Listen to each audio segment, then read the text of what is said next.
Hey there, brothers. There's a story I've held close to my heart, one that's a bit tough to share for a while now.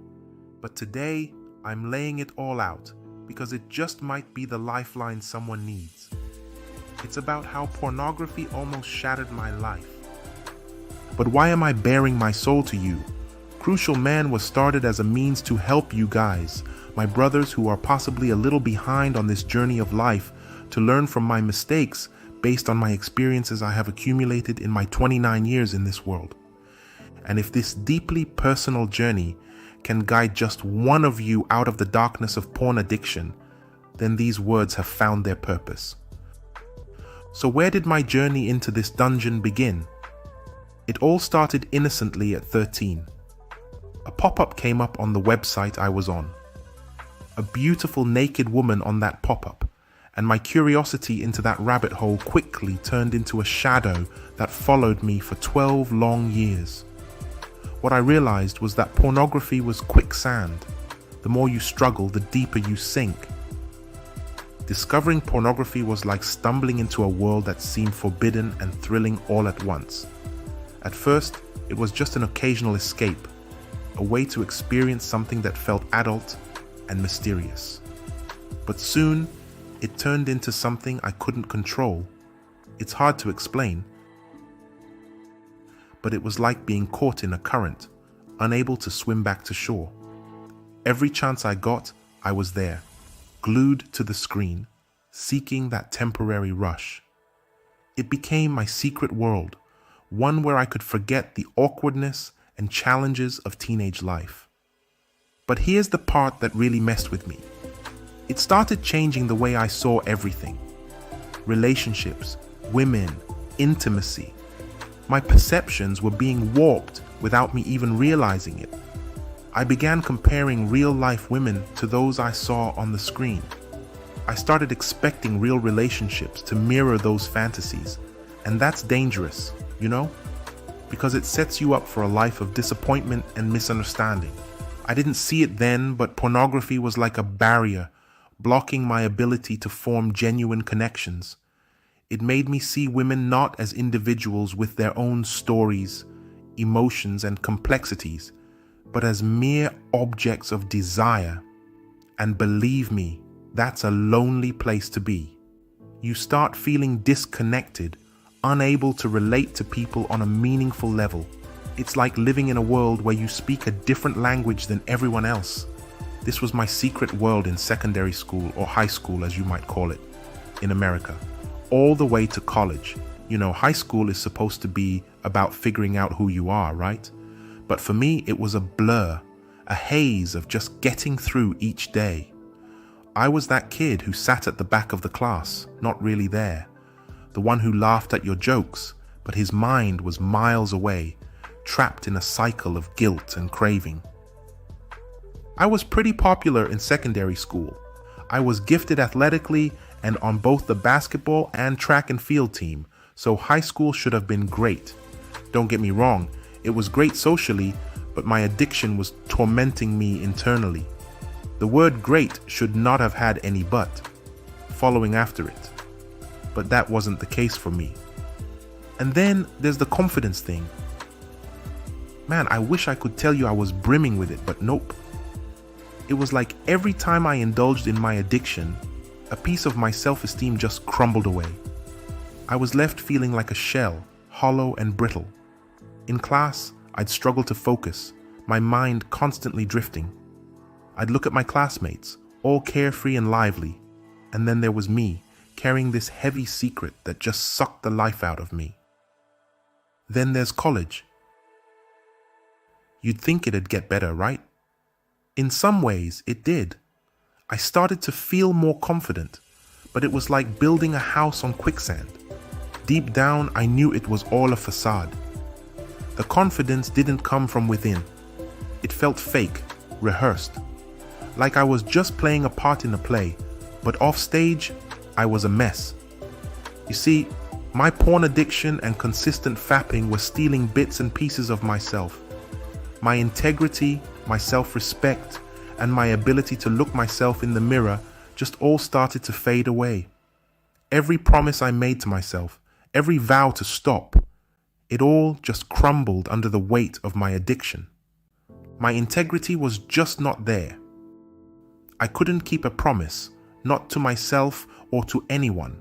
It was like my word meant nothing because, in the back of my mind, I knew I'd break it.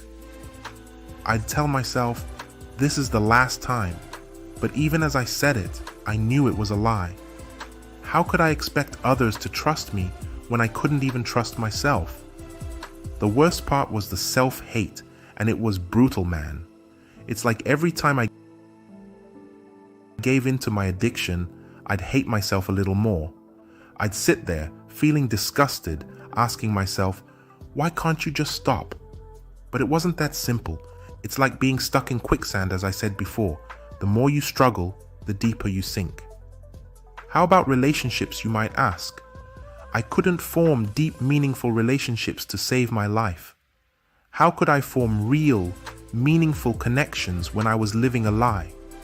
Every relationship felt superficial because I wasn't being real. I wasn't being me. It was like wearing a mask, showing a version of myself that I thought was acceptable, but underneath, I was just lost. But then, at the brink of despair, I saw a glimmer of hope. Enough was enough. The day I entertained thoughts of ending it all was the day I vowed to fight back. I was 24 and desperate for change.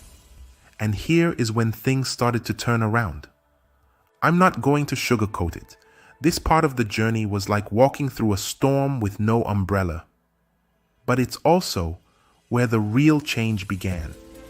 I remember reading James Clear and Charles Duhigg's books on habit and about the power of small steps.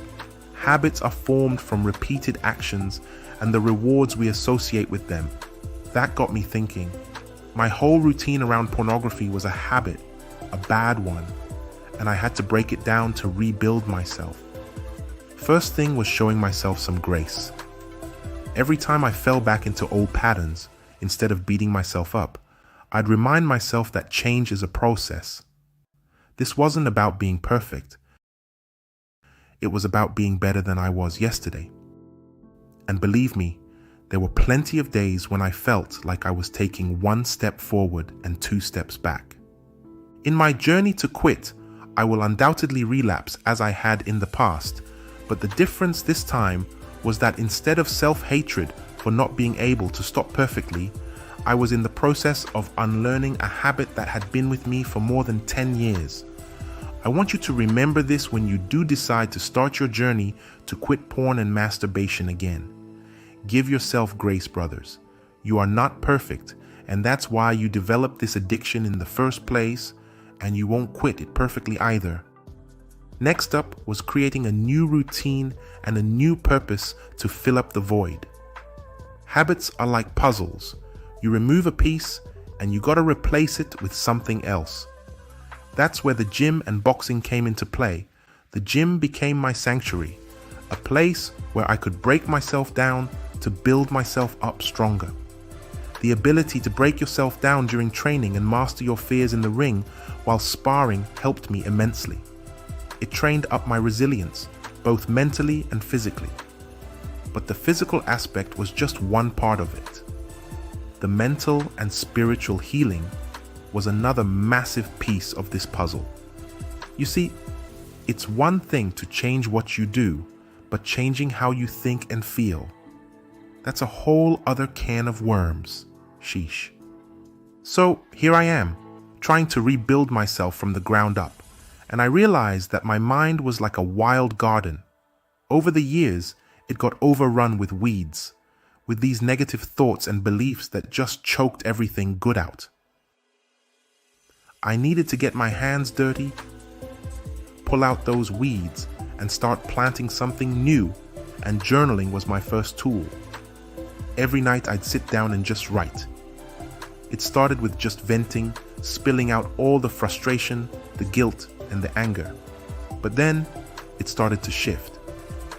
I began asking myself the hard questions. Why did I turn to pornography in the first place? What was I trying to escape from? It was like peeling back layers of an onion, getting to the core of my issues. And let me tell you guys, that process was not pretty at all.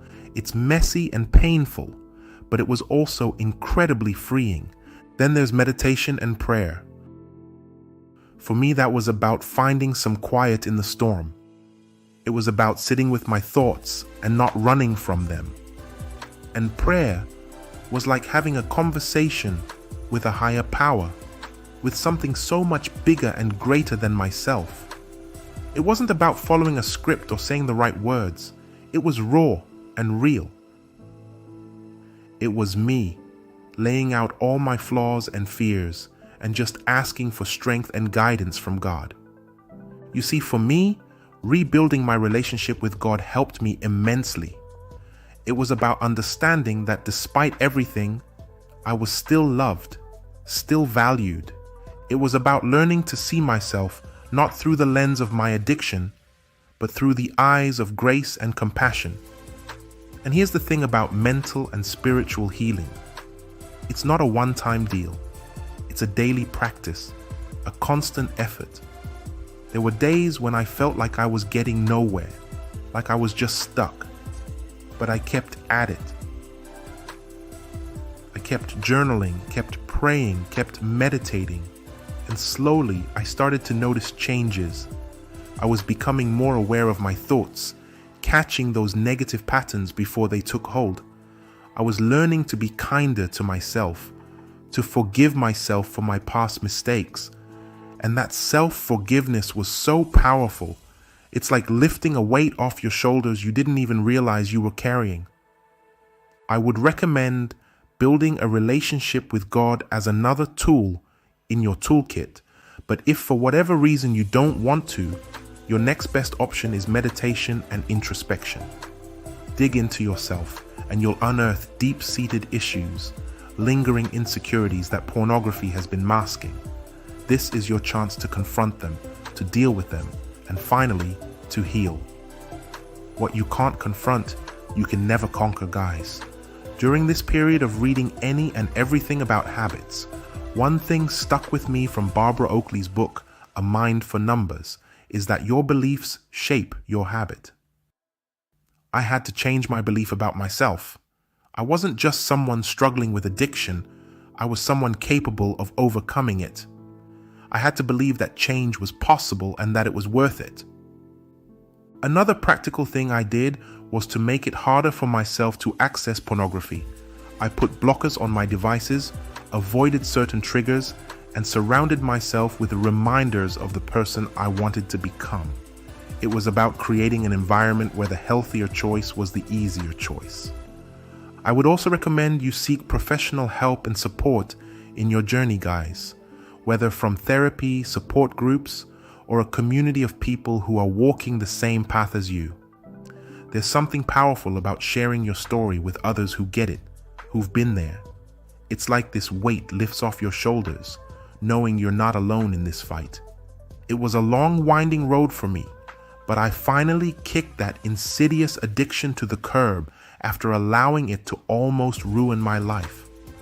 And there were real benefits to doing this, tangible benefits that I experienced after I kicked this addiction. This part of the journey was like seeing the sun after a long, dark night. First off, there's this sense of clarity that comes with quitting. It's like my mind was in a fog all those years, and suddenly it lifted. I could think straight, focus on tasks without that constant background noise.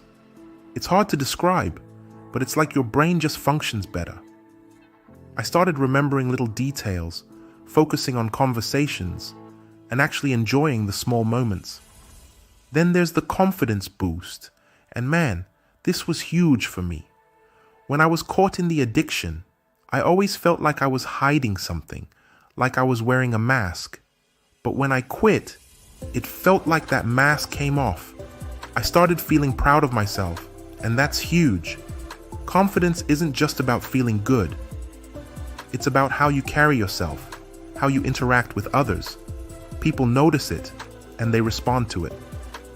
My self-esteem also grew. This journey of quitting taught me a lot about myself. I learned that I was much stronger than I thought, that I could overcome challenges, not just because I thought I could, but because I had proved it to myself. And that's a powerful feeling.